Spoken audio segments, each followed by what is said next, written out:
Elias had lived alone in the mountains for so many years that most people in the nearby towns could no longer remember when he had first disappeared into the wilderness. They only knew the stories. Some said he had once been engaged to a beautiful woman who died before their wedding.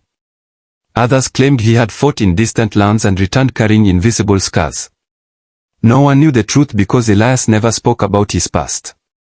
He lived in a small log cabin nestled between towering pine trees, far from roads and neighbors. The mountains were his home, and solitude was his companion. Every morning before sunrise, Elias rose from his simple wooden bed and began his routine. He chopped firewood, checked his traps, repaired fences, and tended a small vegetable garden that survived during the warmer months. His days were filled with work, and his evenings were spent beside a crackling fire, listening to the wind howl through the forest. To him, loneliness was not a burden. It was protection. The townspeople saw things differently.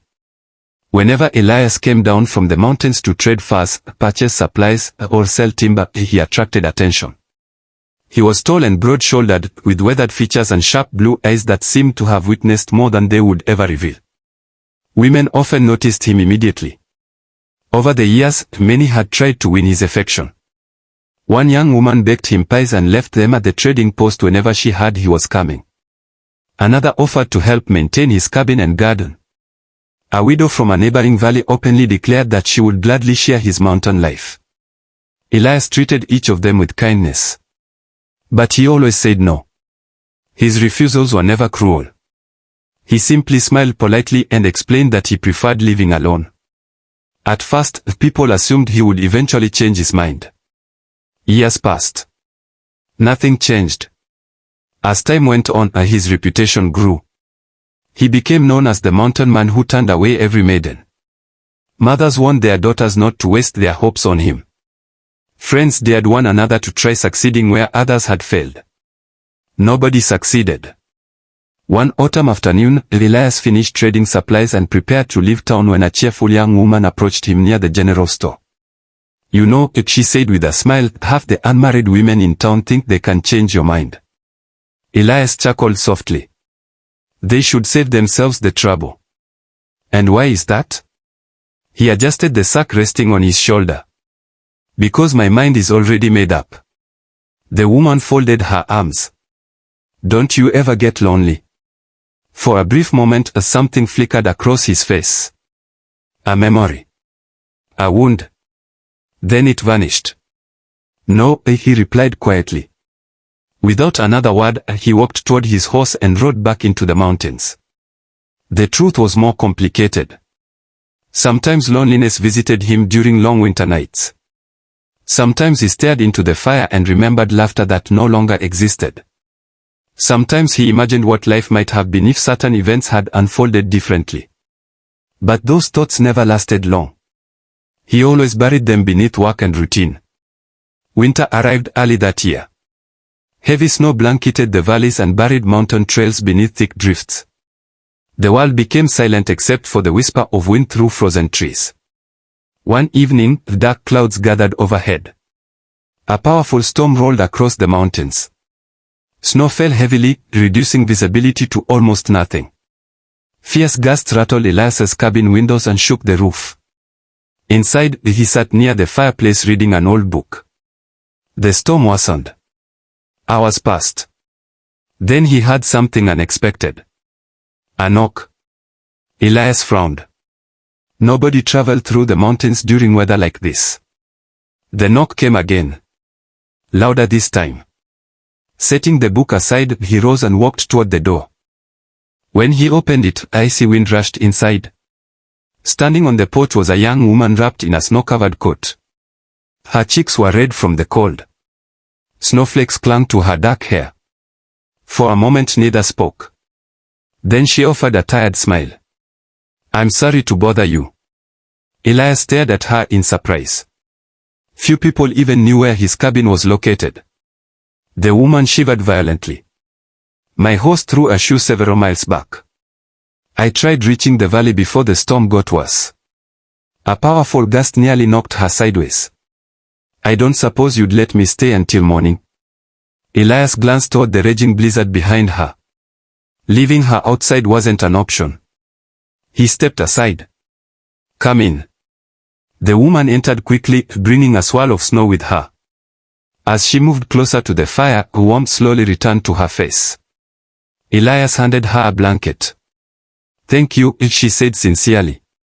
Unlike the women who had approached him in town over the years, she didn't stare at him with admiration or curiosity. She didn't flirt. She didn't ask questions. She simply sat near the fire and sighed with relief. For reasons he couldn't explain, Elias found that unusual. And as the storm continued to rage beyond the cabin walls, neither of them realized that this unexpected meeting would soon challenge everything Elias believed about loneliness and the life he had chosen. Morning arrived slowly beneath a sky still heavy with clouds. Snow covered everything outside the cabin, transforming the mountains into a vast sea of white. Elias stepped onto the porch before sunrise and immediately realized the storm had left deeper drifts than he had expected. The narrow trail leading toward the valley had completely vanished beneath snow. When he returned inside, the young woman was already awake. She sat near the fireplace, carefully folding the blanket he had lent her. Her dark hair was tied back, and despite being stranded in an unfamiliar cabin, she seemed surprisingly calm. "The storm hasn't passed?" she asked. Elias shook his head. "The roads won't be safe today." She nodded. "Then I suppose I'm your guest a little longer." Most people would have complained.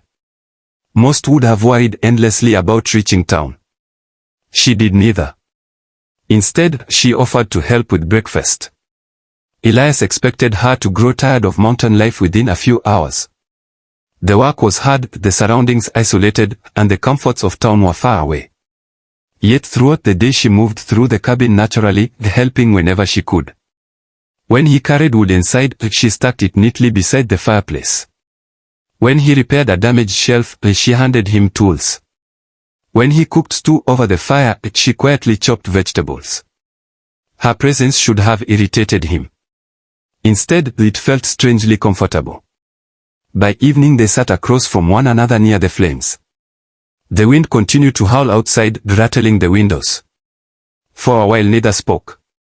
Then she glanced around the cabin. "You built all of this yourself?" Elias nodded. "Years ago." "It's impressive." He shrugged. "It keeps the snow out."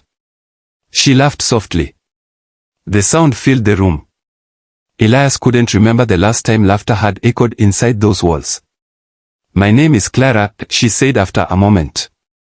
"Elias. Nice to finally know the name of the famous mountain man." His eyebrow lifted. "Famous? They talk about you in town." "That doesn't sound good." A smile appeared on her face. "Depends who you ask." Elias couldn't help smiling back. The conversation flowed more easily than he expected. Clara told him stories about growing up in a nearby valley. She described local festivals, childhood adventures, and amusing encounters with stubborn horses. In return, Elias shared small pieces of his mountain life. He spoke about surviving harsh winters. About tracking deer through deep snow. About watching sunrises from high cliffs where the entire world seemed to glow gold. Hours passed. Neither noticed. As days went by, the weather refused to improve. Snow continued falling. The mountains remained sealed off from the outside world. For the first time in years, Elias spent every evening talking with someone. He found himself looking forward to those conversations. Clara never pressured him to discuss his past.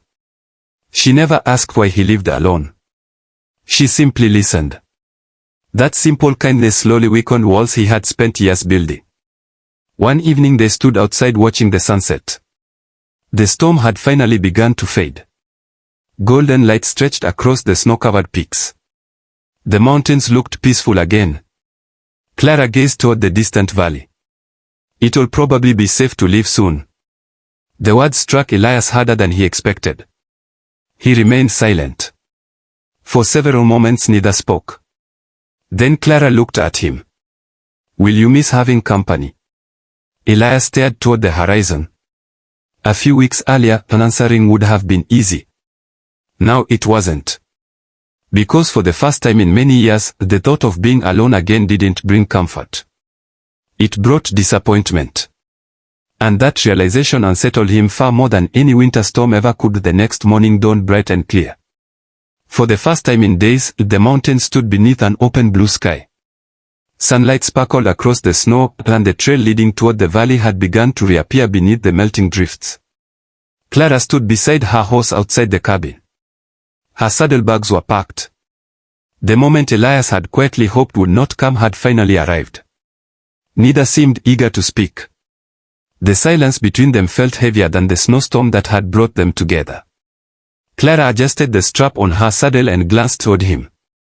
"Looks like I can make it back safely." Elias nodded. "Looks that way." He wanted to say more. He wanted to ask her to stay. But years of isolation had taught him how to bury feelings before they reached his lips. Clara studied him for a long moment. Perhaps she saw the struggle hidden behind his calm expression. Perhaps she had seen it for days. "You know," she said softly, "when I first arrived, I thought you were exactly what everyone in town said." Elias folded his arms. "And what was that?" "A man who wanted to be left alone forever." A faint smile crossed his face. "And now?" She stepped closer. "Now I think you're a man who's afraid." The words landed with surprising force. Elias looked away. For years nobody had dared say such a thing. Most people accepted the story he presented to the world. The strong mountain man. The solitary woodsman. The man who needed no one.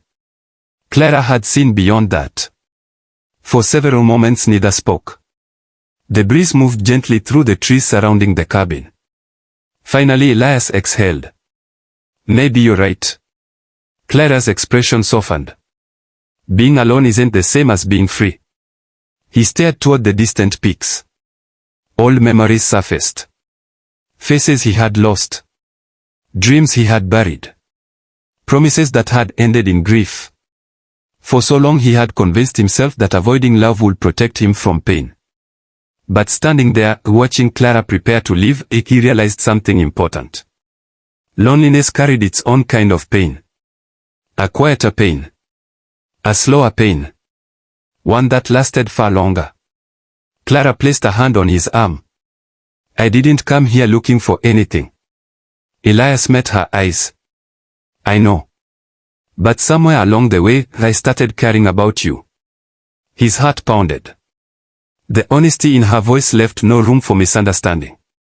She took a small step closer. The mountains seemed to fall silent around them. Then, in a voice barely above a whisper, she spoke the words that would change everything. "Choose loneliness or choose me." The world felt still. No wind. No birds. No sound. Only those words. For years Elias had hidden behind solitude because it felt safe.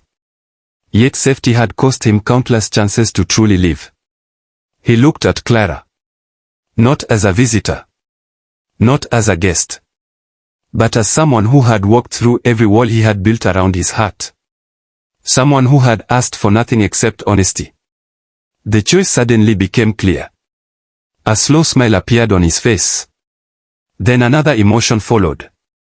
Relief. The kind of relief that comes when a burden carried for years is finally set down. He reached for her hand. His rough fingers wrapped gently around hers. "I've chosen loneliness every day for a very long time," he said. Clara's eyes filled with hope. Elias squeezed her hand softly. "But I'm tired of choosing it." A smile spread across her face. The brightest smile he had ever seen. For the first time in years, the future no longer felt empty. The mountains remained vast and wild around them, but they no longer seemed like walls separating him from the world. Instead, they felt like the beginning of a new journey. And as Clara stepped into his arms beneath the morning sun, Elias finally understood that courage was not living alone. Courage was allowing someone else into your heart and trusting them to stay.